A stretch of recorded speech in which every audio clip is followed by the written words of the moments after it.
time to meet our speakers. Hi everyone, my name is Tommy Hill. I'm Bear Clan from Mississaugas of the Credit First Nations, located in southern Ontario. I am the Ontario representative for our National Indigenous Youth Council on Sexual Health and HIV. I hold the chair position, that's been for the last year.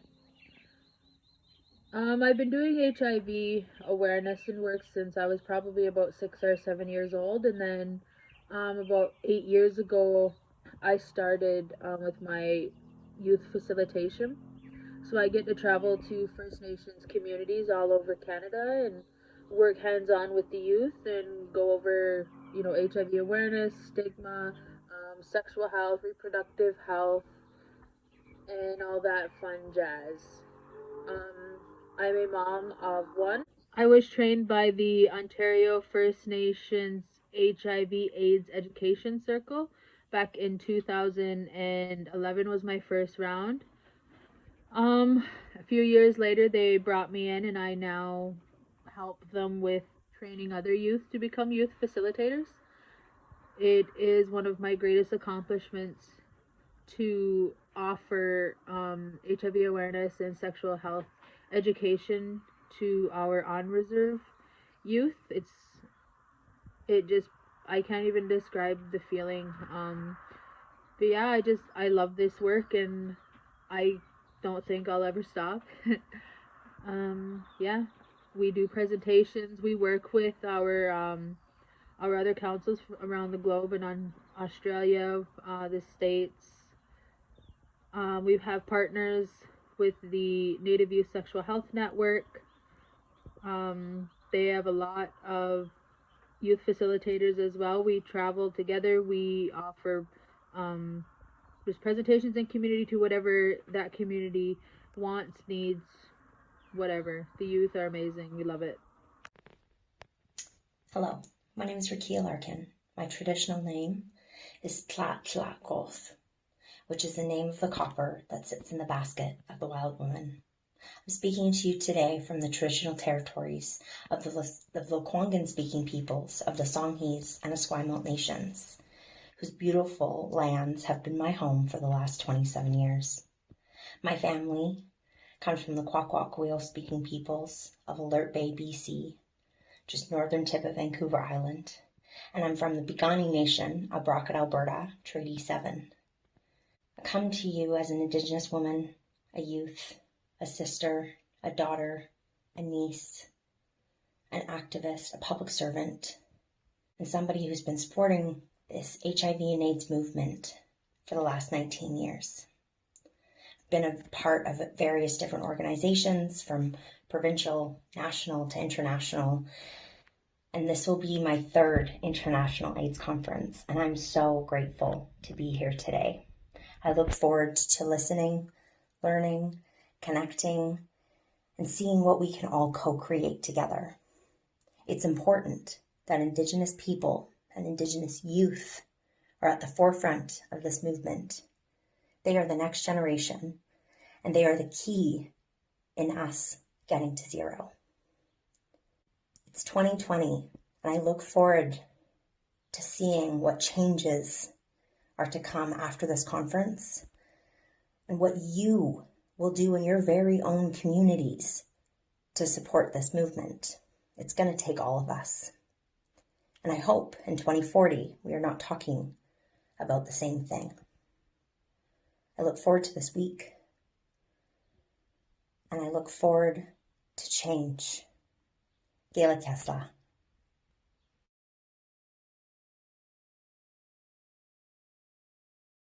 So what inspires me is it is a big part of who I am and my history and my family history. It has been a huge part of my growing.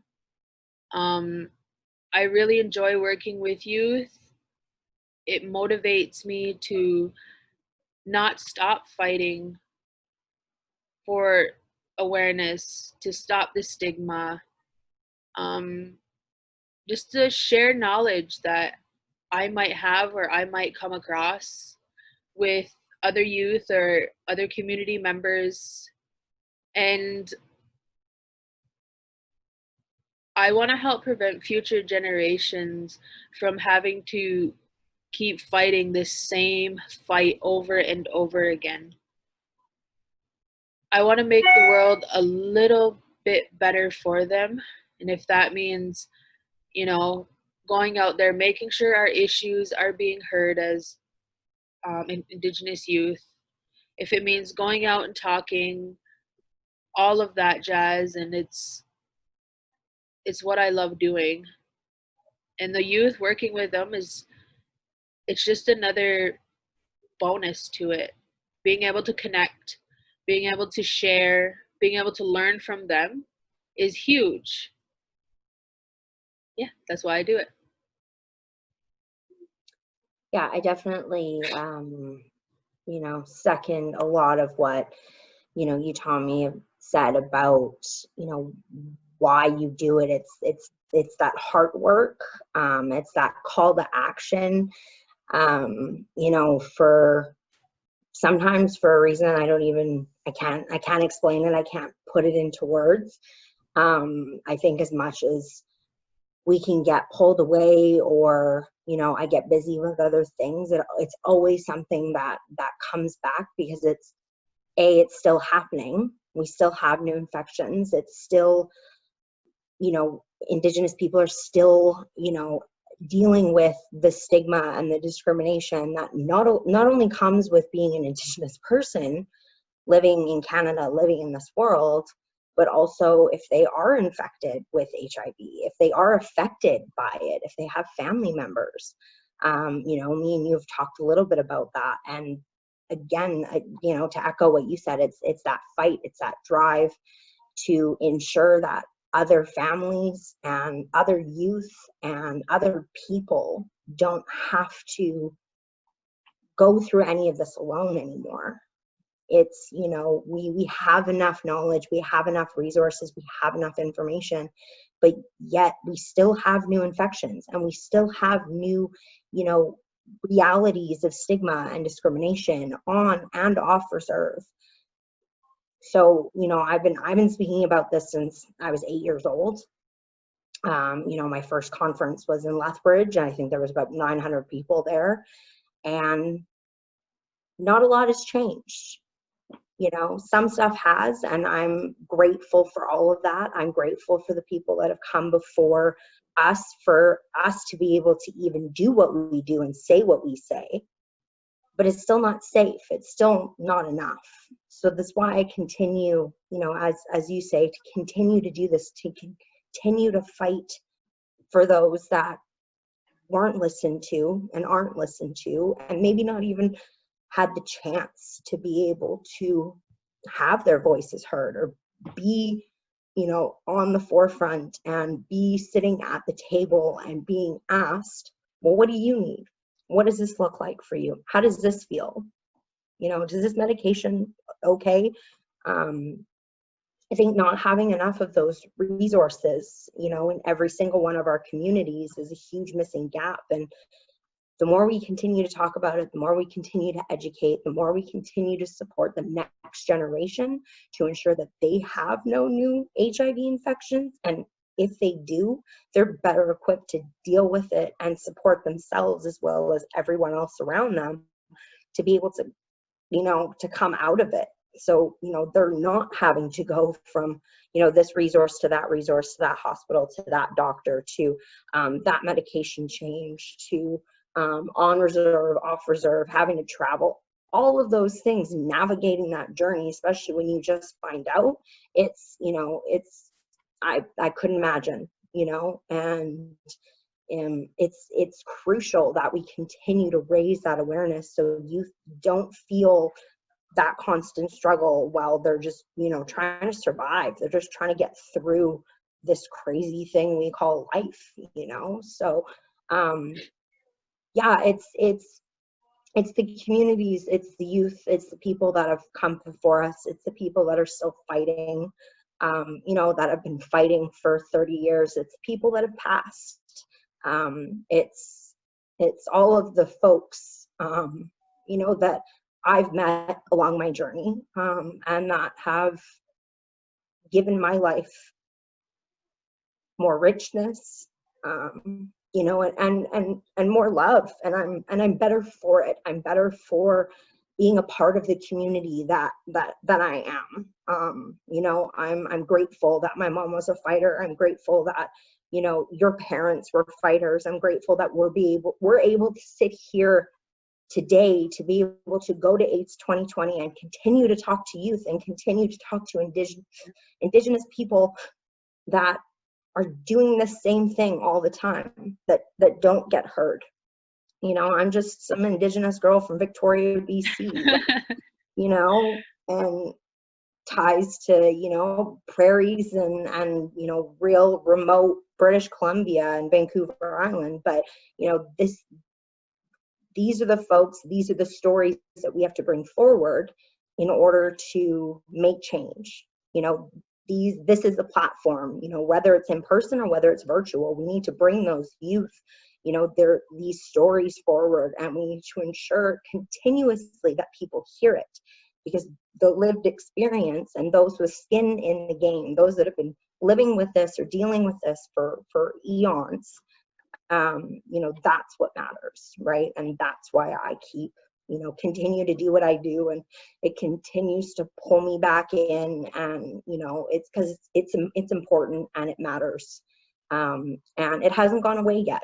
So until it does, you know, I guess me and you will be still sitting here doing this thing and continuing to talk about this, right? Absolutely. And you know, I'm just grateful to do it with, you know, strong Indigenous, you know, men, women, two-spirit, youth, elders, and we'll just continue to talk about it. And I'm just grateful for the opportunity to be able to sit and listen and work on this together, because we still have lots of work to do. Yep. Yeah, and I completely agree with that. Like I love how with this I have the opportunity to honor his memory, to make him proud, to continue his fight. Like it's like you get it, which is so cool. And I can't explain what it means to me to be able to still do this. And I don't ever want to quit, no matter how old I get, no matter what I have to do, what doors I have to bang on, who I have to yell at. Like this is why I am who I am pretty much. I feel like it's given me the resilience. It's given me a stronger voice. It's made me the strong Nishnabekwe. Pretty much I feel like it's yeah. Like I could said I could go on for hours. I can never explain it enough.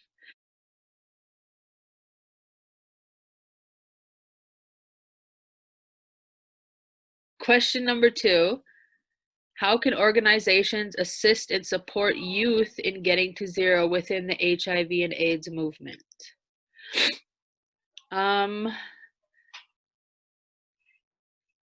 What I think can be done is, I've said this a couple of times, is implementing the proper protocols and policy to not only offering support, but assisting in that.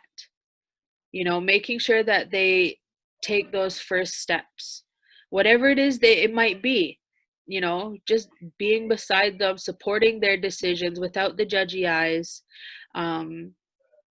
making sure the phone calls, the paperwork, they have someone to talk to.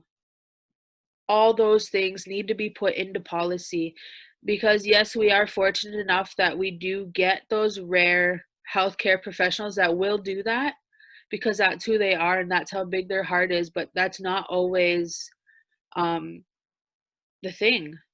And to have a safe space with non-judgment for First Nations youth is another big thing. Like that's huge, because we face enough stigma as it is. They look at us and they automatically think addict, user, drunk, all those negative thoughts. Like And we could do without those in that kind of situation, I feel. We're taking a big step by coming in, getting tested, asking for help. So why would you make it harder for them?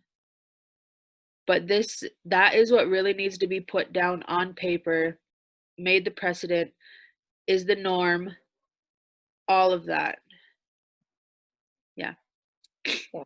I think, you know, to support that, you know, those proper procedures, you know, and protocols, you know, creating cultural safety, creating cultural humility within institutions that really weren't set up to support us culturally or safely to begin with. Ensuring that that's done at the forefront, and then, you know, communicating, this is what we're doing moving forward, this is how we're operating, this is what we've done. Be transparent with those coming into your clinics, into, you know, your recreation centers, into your First Nations, you know, community centers, into your friendship centers. All of those pieces, you know, really need to be transparent and open in order for youth, in order for, you know, any Indigenous person to want to walk in there and provide those, ask for testing, get those services, and then, you know, show up and not have the proper support, as you said, Tommy, and the not, you know, not having the proper protocols in place. So ensuring that that's done, and then ensuring that we're asking what folks need. You know, I know it seems really, it seems too simple, you know, when we think about it, it almost feels too simple. Yeah. But that is what has been missing for so long, is that that two-way conversation, that two-way engagement from a healthcare professional, a nurse, whatever that looks like, to an Indigenous person seeking service and guidance and support. Is, what do you need and what does that look like and how can I support you? And being open and being open and listening in whatever that looks like and feels like, especially if they just got tested. There's going to be anger, there's going to be frustration, there's going to be confusion, there's going to be so many different emotions. And if we don't have the safe space in order for us to be able to support and nurture that person in a very difficult time, or even navigating through the various layers of what being HIV positive is and looks like, then, you know, we're doing a huge disservice to an entire generation once again. So in terms of our, you know, our healthcare institutions and our organizations, it's really reviewing what processes you do have in place. If they are culturally safe for Indigenous people, putting those in place, you know, walking that talk, and then asking folks what they need. Asking them, does this feel right for you? We took a stab at it, not sure if this is right. You know, be vulnerable, be courageous. That's the only way that we're going to be able to get to zero, is if we work together. And more institutions, more doctors, more healthcare professionals need to really listen to Indigenous people and Indigenous youth on what health means to them, what healing means to them, what harm reduction means to them. You know, it is very different for us. You know, the Western ways of being and our Indigenous ways of knowing and healing and working in this world are very different, as we know and as we've talked about. So ensuring that we're asking, ensuring that we're putting our intersectionality lens on, you know, trying on a new pair of shoes, trying on a new pair of moccasins, and just sitting and being with somebody, especially in that time of need, you know, and creating resources based around that need. You know, not just asking them to show up because it looks good and you tick the box and you've got the Indigenous person or the brown person or the person with HIV sitting there, or the youth, heaven forbid, who fits all of those boxes, and then not doing anything about it, you know. And so I think reviewing, putting those processes into place, and really listening is how we are going to be able to get out of this together. And, you know, it's something I've been saying in more or less different words. You know, I've obviously articulated myself a lot better since But since I was, since I've been doing this since I was, 8 years old, and for how long you've been doing this, I'm sure you've been saying the exact same thing. And It's it's funny because it's listening. been since I've been 8 years old. See, it's like we're just doing the exact same thing on different parts of Canada, girl. And like we said, we'll continue to talk about this. We'll continue this fight because it's important and it matters. But after a while, we shouldn't have to say the same things that we've been saying for the last 19 years. Yeah. So it's mobilizing our youth, it's connecting our resources, our healthcare professionals, our institutions, whatever that looks like, asking the youth, what do they need and what does this look like for them?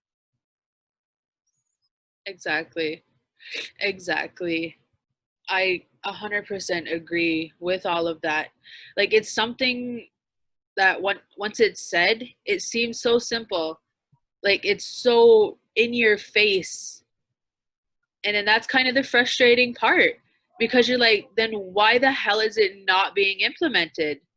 Like, why do we have to ask for these basic needs to be treated equally, to be treated like people, regardless of being Indigenous, regardless of being youth? Like, yeah, I agree. It's right there. And I'm not understanding why it's not. Like, and that's a big thing.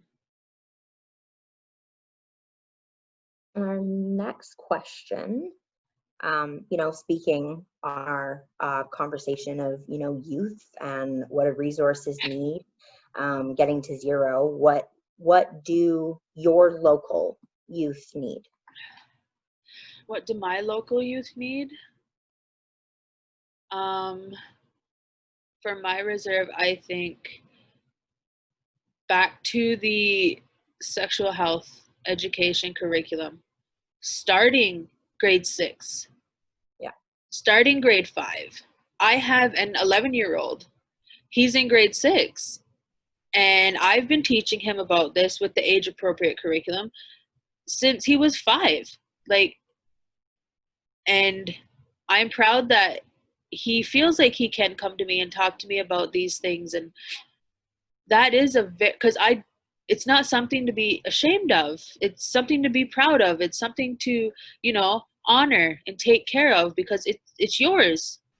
And you have every right to have all the information needed to make those decisions to keep yourself safe. And with leading into that, it's harm reduction. A lot more information on harm reduction, because let's be real, youth are going to do what they do. It's how it's just going to be. Exactly. You make mistakes, you learn, you do all these things. So why not provide them with the choices to make it safe? Instead of sitting there saying, don't do this, don't do that, that's bad. Well, duh, that's why they're doing it. They're like, you know what I mean? Yeah. I mean, that's why I did it, but yeah, it's the harm reduction, the sexual health, the more access to condoms. Even when I was doing sex ed with the grade 7 and 8s, I would provide condoms, because they're gonna experiment. I would much rather them know how to use them properly and have good ones that are non-expired, all these things. Yeah. So I would tell them, let me know. Like, I ask no questions.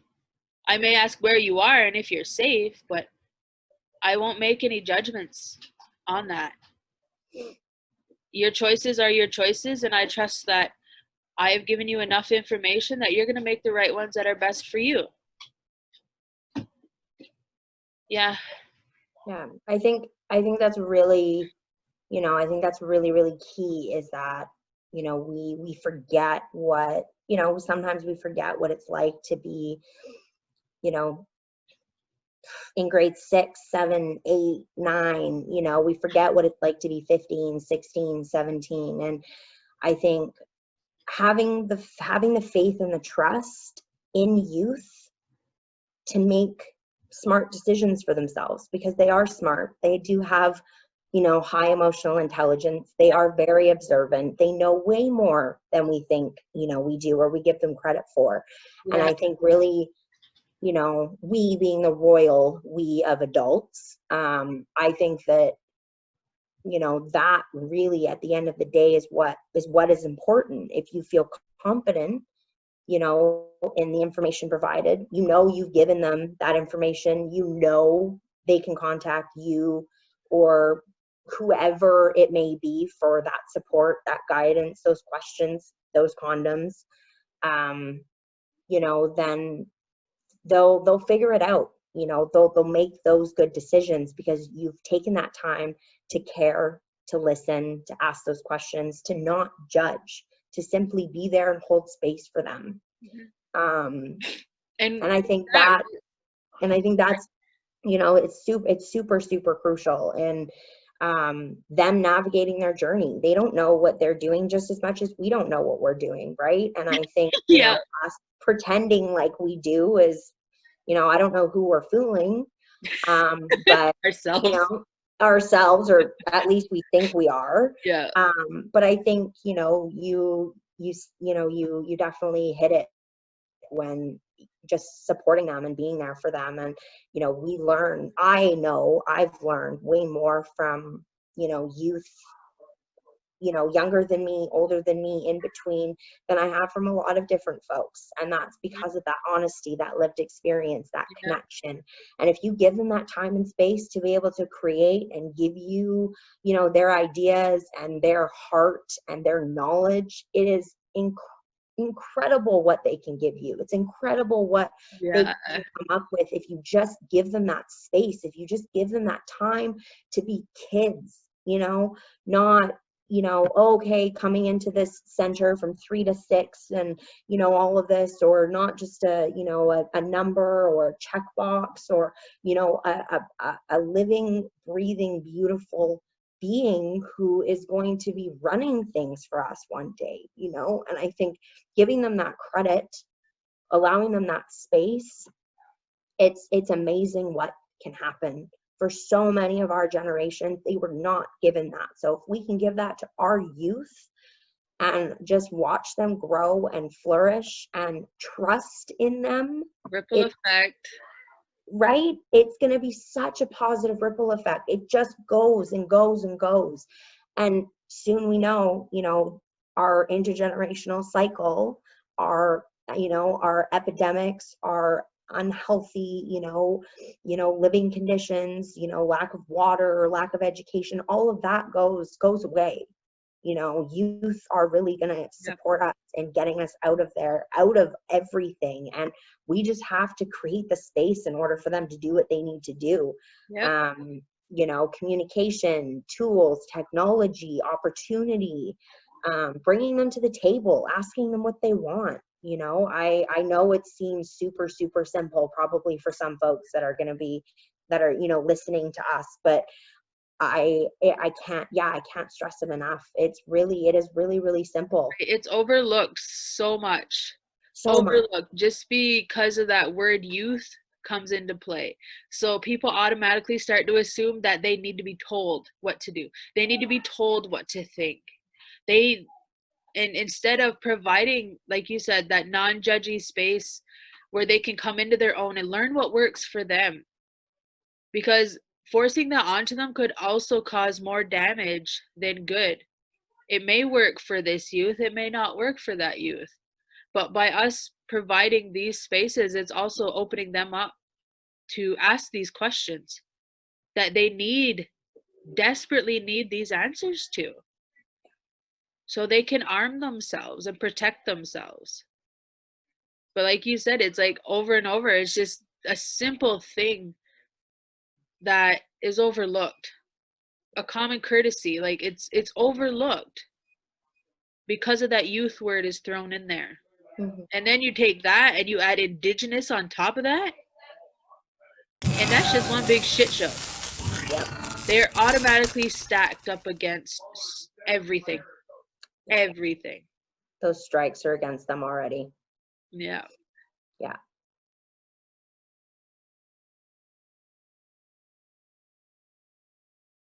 What should everyone know in order to support our community in getting to zero?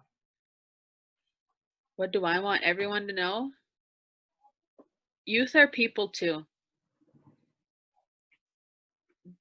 Just because of their age, it does not mean that they aren't capable of making these decisions, that they aren't capable of learning these things. They aren't like, they are totally capable of taking control of their own bodies, their own health choices, how they want to pursue their health care, who they want to ask.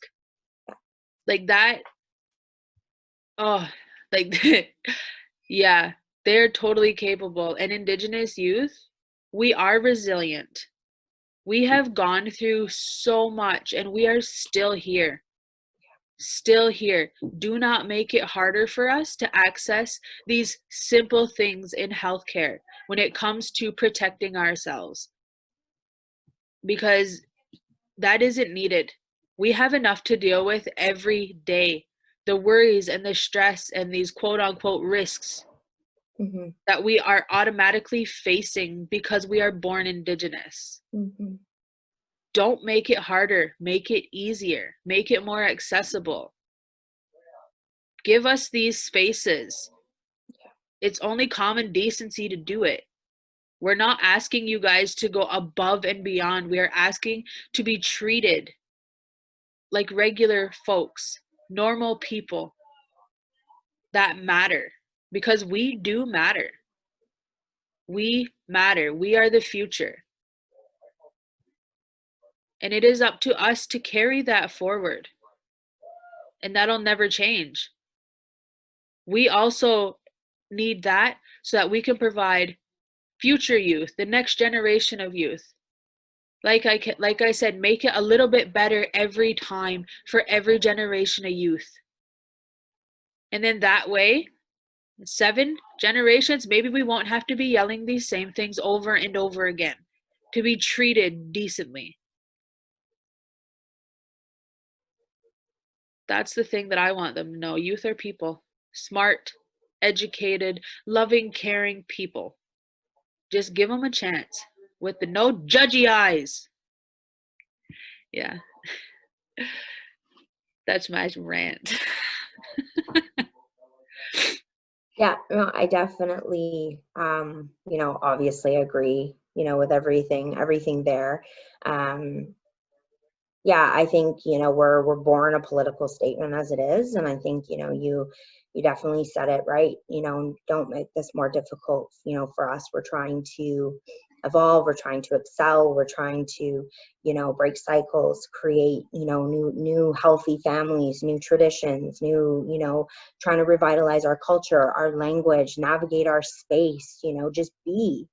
And, one thing that, I know I've always been told, one thing that my mom has always told me is that I know my body better than anybody else. And regardless of what that looks like in any moment, in any time, in any shape or any form, regardless of whether I'm talking to a doctor or, my mom, I know my body better than anybody else. And it's so important, as you said, that right and that reproductive sexual health and rights are so important for our youth to understand, to be able to know, navigate, and be not shamed of, but proud of. Yep. It is yours, it is yours. It's the one thing that you have that nobody else has. And if we can continue that sexual education that is still needed, that I think a lot of us have gotten, society has gotten complacent on, especially in the eyes of HIV, that still needs to be in elementary schools. That still needs to be in high schools, middle schools. It needs to be all throughout, because it changes. And as we know, every single part of who we are is connected to the other, our mental, our physical, our emotional, Yep. and our all of it's connected. And it's so crucial that spaces nurture that. They incorporate our ways of knowing and healing within that. We provide that knowledge, that education to our youth. And that, you know, I think another big thing that folks really, really need to know is that, and you kind of said it, is that, you know, we've been dealing with stuff, epidemics, pandemics, racism, discrimination, oppression, for a very, very, very long time. 1492, baby. Right? But we also have been resilient, and we have also been dealing with all of those things in our own ways to be able to create healing. So yes, we do need, you know, support. We do need, you know, help from government. We do need funds. We do need, you know, working together. But it's nothing about us without us. So we need to ensure, alongside, in the mix of all of that, that folks know we know how to take care of ourselves. We just need other people to kind of sit, listen, and come on board with us in order for us to be able to take care of each other, you know? And it's not, let me tell you what we can do for you. No, it's let us tell you what we can do for you. Let us, you know, bring you into our healing and our knowledge and our ways of taking care of each other, because it is strong and it is resilient, as you said, and it's going to take all of us to work together. Yeah, I completely agree on that. Because this isn't going to change overnight. No. This is a long, hard battle in getting to zero. And we all have to do our part in it. Every single one of us has a part to play. And if one person isn't, the house of cards falls. Yeah. And it's a battle worth fighting. It's, these youth are everything. We are everything. Yeah.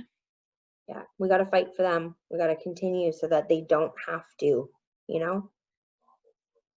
Yep. Yeah.